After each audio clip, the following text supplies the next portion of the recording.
bisa sholat hingga sekarang. Mereka itulah yang mengajari saya sehingga saya bisa menyembahmu ya Allah.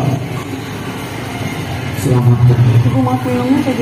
Jadi orang-orang yang soleh itu ketika mereka dipertemukan dengan orang-orang yang soleh lain, mereka saling tolong menolong. Karena kita membina generasi yang kelak akan meneruskan perjuangan bangsa ini. Bangsa yang dibangun atas dasar iman dan bangsa yang dibangun atas dasar Islam. Tidak hanya perjuangan bangsa, lebih tinggi daripada itu kita meneruskan perjuangan para nabi. Kita meneruskan perjuangan dan tugas para nabi. Jangan pernah menganggap itu kan meneruskan ulama. Ulama itu ya kita ini. Jangan sampai salah persepsi. Ketika Allah Subhanahu wa Ta'ala menceritakan dalam ayatnya yang sering kita hafal dan kita dengar ini, innama yakhsyallaha min ibadihi ulama.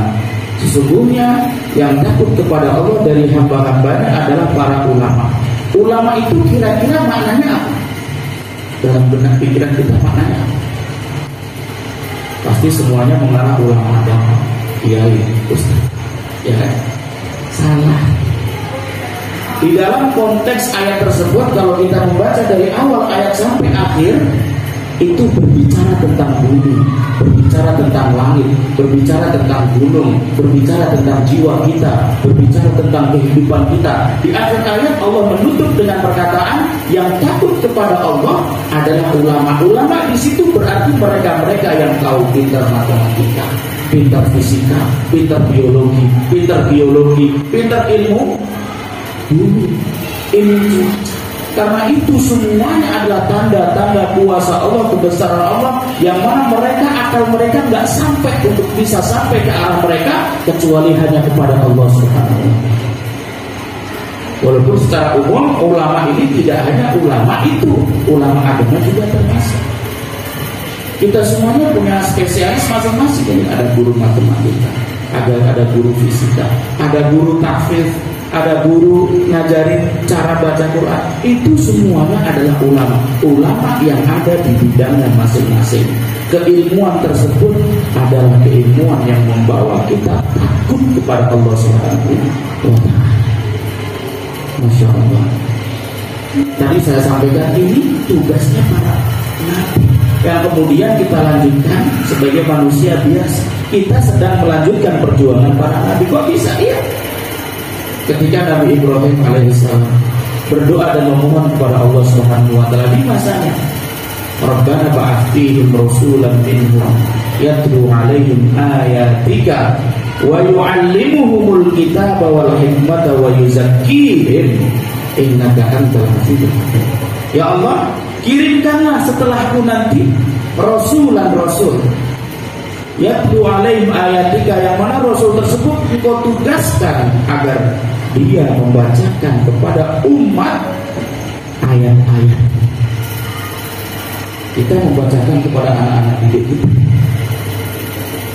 Apa yang kita bacakan kepada mereka? Ayat-ayat Allah Subhanahu wa Ta'ala. Adakah ayat Allah itu hanya Al-Quran? Tidak. Ayat Allah yang dimaksud di situ umum. Bahkan ayat-ayat Allah ini alam ini, dunia ini, kehidupan kita, diri kita. Saat kita mampu melakukan aktivitas atas kenikmatan ini, ayat-ayat Allah. Segala yang tampak di depan mata kita yang tidak bisa dilakukan oleh manusia, itulah ayat-ayat Allah. Di antara ayat-ayat Allah memang Al-Quran, akan tetapi ayat-ayat Allah tidak hanya di Al-Quran. Jadi Bapak dan Ibu guru, saat kita memberikan pengajaran kepada anak-anak kita, tidak hanya di bidang agama, tidak hanya di bidang Al-Quran, tidak hanya di bidang fikih, tidak hanya di bidang tafsir, tapi seluruh bidang yang mana itu semuanya diciptakan oleh Allah Subhanahu wa Ta'ala melalui hamba-hambanya, memiliki spesialis masing-masing dalam mengajar mata pelajaran masing-masing. Itu adalah ayat Allah. Dan kita sedang melakukan tugas yang ditugaskan oleh Allah kepada Rasulnya, yaitu yatlu ayat, membacakan kepada umat ini ayat-ayat Allah tersebut. Ustaz, mereka yang saya ajarkan anak-anak kecil. Jangan salah paham Bapak Ibu. Dari anak kecil inilah mereka mampu membaca Al-Quran, mereka mampu membaca apapun, bahasa Arab, bahasa Inggris, tulisan Arab, tulisan Inggris, tulisan Indonesia. mereka mampu menghafal ayat-ayat ini, kemudian mereka nanti besar. Saat mereka besar, mereka akan menjadi pengajar seperti bapak ibu semuanya. Kemudian mereka punya anak, mereka mengajarkan anak-anaknya lagi terus menerus. Amal jariah yang tidak akan berhenti pahalanya sampai hari kiamat adalah saat kita bertugas menjadi seorang pengajar. Tugas menjadi seorang pengajar adalah tugas yang paling mulia di sisi Allah Subhanahu wa taala. Tugas yang paling mulia di sisi Allah Subhanahu wa taala. Seandainya di dunia ini kita tidak mendapatkan upah materi berupa dunia, Bapak Ibu semuanya, Bapak Guru semua. Seandainya tidak diberi, Allah telah menyiapkan upah yang terbaik. Amal jariah yang kita lakukan terus menerus itu nggak akan pernah terhenti. Kan kita apa hadis ini? Kullu amal ibni Adam inqata. Semua amal ibnu Adam, idza matal insan, apabila dia mati, inqata amalihi kulli, semua amalnya akan terputus illa min salasin, kecuali 3. Yang pertama adalah ilmin yuntafa'u bih, ilmu yang bermanfaat. Masya Allah. Dan inilah fungsi utama kenapa kita belajar, kenapa kita kuliah, kenapa kita mengaji. Tinggi-tinggi derajat kita saat thalabul ilmi, mengaji apapun bentuk apa yang kita pelajari. Gak harus pengajian agama, gak harus jurusan-jurusan syariah. Semua bentuk jurusan, baik itu sifatnya dunia maupun sifatnya akhirat. Kemudian kita ajarkan ilmu-ilmu tersebut kepada orang-orang yang ada setelah kita. Kemudian orang-orang yang ada setelah kita tersebut mampu paham sebab kita. Mereka mengajarkan kepada generasi-generasi setelah, dan seterusnya dan seterusnya. Sebab kita semuanya mereka maju, sebab kita semuanya mereka menjadi hebat. Itu adalah amal jariah yang luar biasa. Yatlu alaihim ayat. Ya. Kemudian fungsi yang kedua di situ, wa yu'allimuhumul kitaba wal hikmah. Fungsi yang kedua, yu'allim itu taklim, taklim itu yang mengajar ini. Ya. Sekarang metode pengajaran yang ada di bangsa kita melalui sekolah-sekolah. Ya. Cara yang terbaik untuk melakukan perubahan generasi adalah melalui lembaga pendidikan. Semua orang. Dan inilah cara yang terbaik, maka harus dipertahankan ketika kita berada dalam sebuah lingkungan. Di situ kita berada di lingkungan lembaga pendidikan, lembaga pengajaran, ada sistem yang berjalan. Ini patut disyukuri, Bapak Ibu semuanya.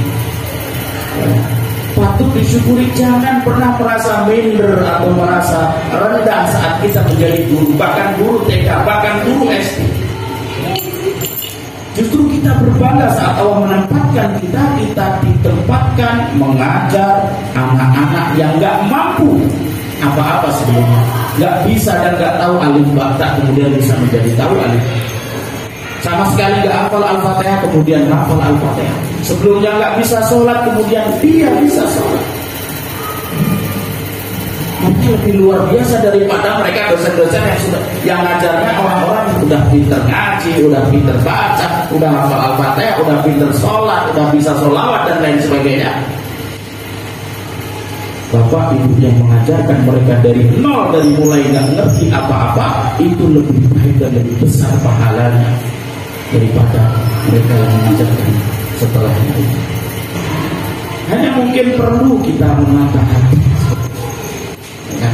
Maka fungsi yang kedua Nabi tersebut adalah wa yu'allimuhumul kitaba wal hikmah, mengajarkan kepada umat Alkitab wal hikmah, Al-Quran wal hikmah. Hikmah ini penafsirannya banyak. Ada yang menafsiri hikmah yang maksudnya adalah sunnah-sunnah Rasul, hadis-hadis Nabi. Tapi maknanya umum, hikmah itu ilmu artinya. Hikmah itu arti umumnya maknanya ilmu, ilmu apapun. Kalau Alkitab berarti sifatnya ilmu-ilmu syariat, ilmu-ilmu agama. Tapi al-hikmah ilmu-ilmu yang lain. Dan Rasulullah SAW dan nabi-nabi yang lainnya juga bertugas membina bangsa dan umatnya ini untuk menunjukkan jalan kebahagiaan mereka di dunia sebelum kebahagiaan mereka di akhirat. Dan ini tugas kita. Dan ini tugas kita. Kita mengajarkan kepada anak-anak didik kita Al-Quran, Alkitab, juga As-Sunnah, Sunnah Rasul SAW. juga al-hikmah, apa yang bisa membuat mereka berjaya atau sukses di kehidupan yang akan datang. Apa yang kita lakukan adalah meneruskan perjuangan para ulama, meneruskan perjuangan para anbiya, meneruskan perjuangan para rasul, para nabi, para ulama. Dan Islam ini bisa ada sampai sekarang di daerah para pengajar ini. Kita nggak kebayang juga pasti.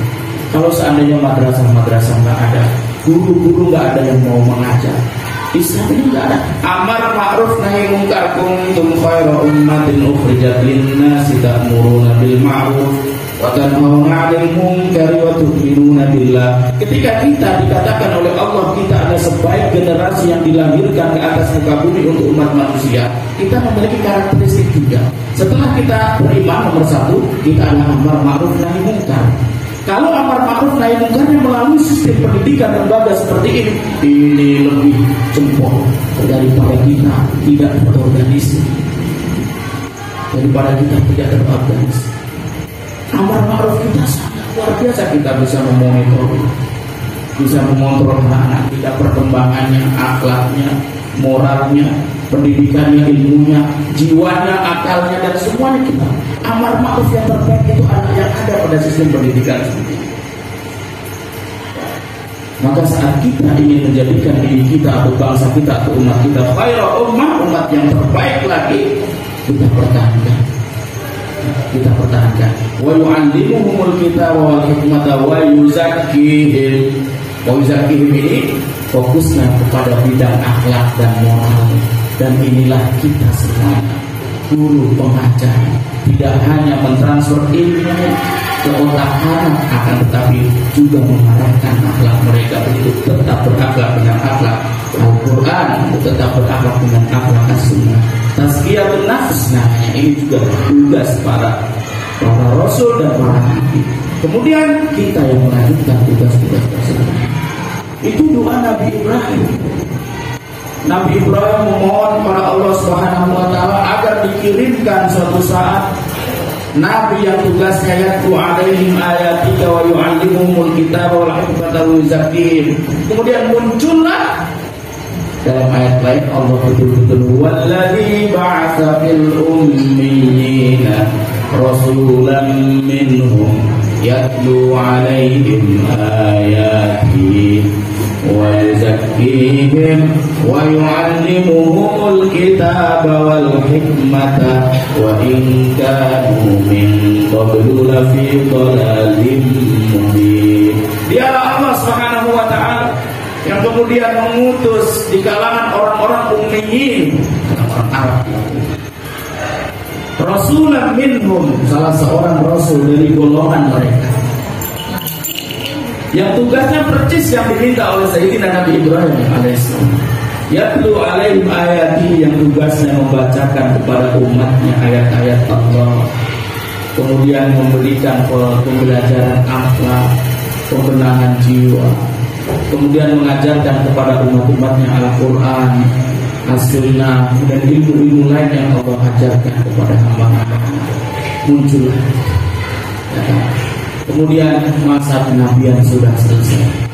Sebagaimana Rasulullah SAW, la nabiyya ba'di, tidak ada nabi setelah saya. Kemudian muncul orang-orang yang mengaku nabi, itu berarti bohong. Akan tetapi tugas kenabian tidak selesai. Tugasnya kemudian diambil alih oleh sahabat-sahabat yang datang setelahnya, tabi'in. Di masa itu belum ada sistem-sistem sekolah seperti ini, kampus-kampus sekolah yang ada, kita lihat. Kemudian generasi terus berganti, masa terus berlalu, kemudian adalah sistem-sistem sekolah, ada SD, ada IB, ada SMP, ada MTS, dan seterusnya sampai tingkat perguruan tinggi.